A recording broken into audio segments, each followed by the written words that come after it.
Hello everyone, welcome back to my channel. ডব্লিউবিএইচআরবির একটা গুরুত্বপূর্ণ আপডেট আজকে 22শে সেপ্টেম্বর 2025 আপনাদের পাবলিশ করা হয়েছে। যারা ডব্লিউবিএইচআরবির যে রিসেন্ট রিক্রুটমেন্টগুলো চলছে, সেটা স্টাফ নার্স গ্রেড 2 বা ফার্মাসিস্ট গ্রেড 3 বা এমটি ল্যাব, এদের ক্ষেত্রে আপনাদের এডিট অপশান নিয়ে একটা গুরুত্বপূর্ণ গাইডলাইন পাবলিশ করা হয়েছে।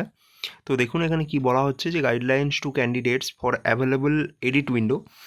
আপনারা জানেন যে আপনাদের ফর্ম ফিল আপ অলরেডি শেষ হয়েছে এবং এডিট অপশান যেটা আপনাদের অ্যাভেলেবেল রয়েছে 23/9/2025 সকাল 10টা থেকে 25/9/2025 বিকেল 5টা পর্যন্ত আপনাদের এডিট অপশান হবে।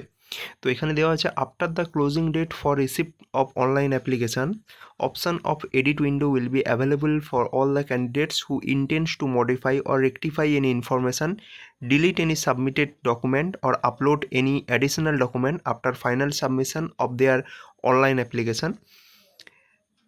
এডিট উইন্ডো বললাম আপনাদের ডেট পিরিয়ডটা রয়েছে। আচ্ছা, only those candidates will be allowed to make correction in the application form who have successfully submitted their complete online application from along with the payment of requisite fees within the specified period of application registration। অর্থাৎ যে সমস্ত candidate যারা এই specified time পিরিয়ডের মধ্যে আপনারা complete online application ফর্মটা আপনি ফিল আপ করেছেন এবং পেমেন্ট কমপ্লিট করেছেন, তারাই আপনাদের এই কারেকশানটা করার সুযোগ পাবে। A candidate will be allowed to correct or resubmit the modified or corrected application only once, repeat only once during the edit window। তাহলে এটা বারবার মনে রাখতে হবে যে একবারই আপনি এডিট করার সুযোগ পাবেন, এটা জোর দিয়ে বলা হয়েছে। অনলি ওয়ান্স, আবার রিপিট করেছে অনলি ওয়ান্স, একবারই করবে। অর্থাৎ আপনি যদি এডিট করতে গিয়ে আবার ভুল করে দেন, তাহলে কিন্তু আপনার আর কারেক্ট করার কোনো ধরনের অপশান এখানে থাকবে না, ঠিক আছে। আচ্ছা, data submitted by the candidates in original application for the field, যেমন name, mobile number, email, date of birth can not be edited. অর্থাৎ এগুলো আপনার এডিট করা যাবে না। নাম এডিট করতে পারবেন না, মোবাইল নাম্বার এডিট করতে পারবেন না, email ID, date of birth can not be edited.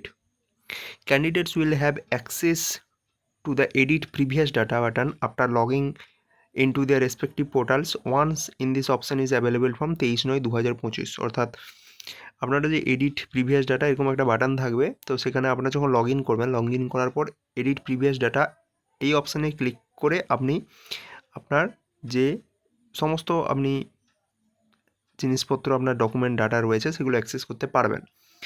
আচ্ছা, during the edit window candidates who don't want to modify, rectify any information, delete any submitted document, upload any additional document are simply not required to do anything in this edit window. The edit window is exclusively for those who want to make modification. এই জিনিসটা আর কি, মানে যাদের কোনো ধরনের ভুল নেই, তারা এই এডিট অপশান নিয়ে তাদের কোনো কিছু করার তাদের দরকার নেই। এডিট অপশানটা শুধুমাত্র তাদের জন্য যারা কোনো কিছু মডিফিকেশান বা রেক্টিফিকেশান বা কোনো অ্যাডিশনাল ডকুমেন্ট আপলোড করবে তাদের জন্য। অর্থাৎ ধরুন কারো এক্সপিরিয়েন্সের জন্য ধরুন আর 15-20 দিন আপনাদের মানে তার সময় ছিল একটা কমপ্লিট হতে, একটা ইয়ার। তো ধরুন তার আগেই তার ফর্ম ফিল আপটা সে করে দিয়েছিল এবং পরবর্তীকালে যখন ডেট এক্সটেন্ড করা হয়, তার ধরুন সেই টাইম পিরিয়ডটা কমপ্লিট হয়েছে এবং সে আরও একটা এক্সপিরিয়েন্স 1 বছরে সে বাড়াতে চলেছে। তো তখন কিন্তু সে আরও এক্সপিরিয়েন্সের জায়গাটা এডিট করে সেখানে অ্যাডিশনাল ডকুমেন্ট সে যোগ করতে পারবে, ঠিক আছে। আচ্ছা, এবার আমি চলে যাই যে স্টেপ কী কী রয়েছে। Candidates are required to make necessary correction, modification and delete any submitted document, upload any additional document in their relevant field if necessary. তারপরে আপনি চেঞ্জ করার পর সেভ যে বাটন আছে, সেখানে আপনি সেভ করবেন এবং তারপরে after saving candidate must click the proceed button to continue to the next step. অর্থাৎ সেভ করার পরে আপনি সমস্ত কিন্তু মডিফিকেশান করলেন, তারপর সেভ করবেন, তারপর প্রসিড করবেন, তারপর নেক্সট স্টেপে যাবে। আচ্ছা, for the candidate who no edits in the step, candidates who do not have any correction or modification in the field showing under step 1 should not select the save button. অর্থাৎ যাদের এই step 1-এ কোনো কিছু change করার দরকার নেই, তারা কিন্তু কোনো সেভ বাটন আর ক্লিক করবে না, তারা ডাইরেক্টলি প্রসিড বাটন গিয়ে স্টেপ 2-তে চলে যাবে।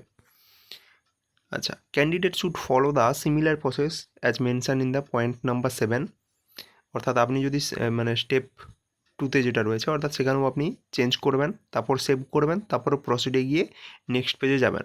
যাদের সেকেন্ড স্টেপেও কোনো চেঞ্জ করার দরকার নেই তারা ডাইরেক্ট প্রসিড বাটনে ক্লিক করে নেক্সট স্টেপে চলে যাবেন।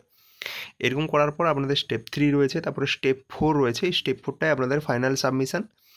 ফাইনাল সাবমিশন বাটন যখন আপনি ক্লিক করবেন তখন আপনার সমস্ত যে স্টেপগুলো রয়েছে সেগুলো আপনার কমপ্লিট হয়ে যাবে এবং আপনি ফাইনাল সাবমিশনে ক্লিক করবেন। After clicking the submit button in step 4 আপনার কিন্তু ফাইনাল সাবমিশন কমপ্লিট হয়ে যাবে। এরপর কিন্তু আপনি আর কোনো ধরনের এডিট করতে আপনারা পারবেন না।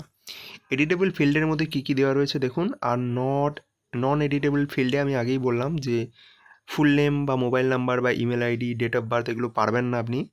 এডিটেবল ফিল্ডের মধ্যে ডিসিপ্লিন, আপনাদের আদার যে সমস্ত ফিল্ড আছে সেগুলো সমস্ত কিন্তু এডিট করতে পারবেন।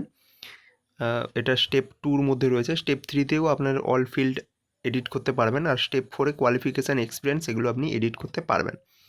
তো এটাই আপনাদের আজকে WBHRBর পক্ষ থেকে পাবলিশ করা হয়েছে। যারা যারা জানেন না অবশ্যই শেয়ার করে দিন ভিডিওটা আপনাদের বন্ধুদের মাঝে, তাদের জন্য খুবই হেল্পফুল হবে।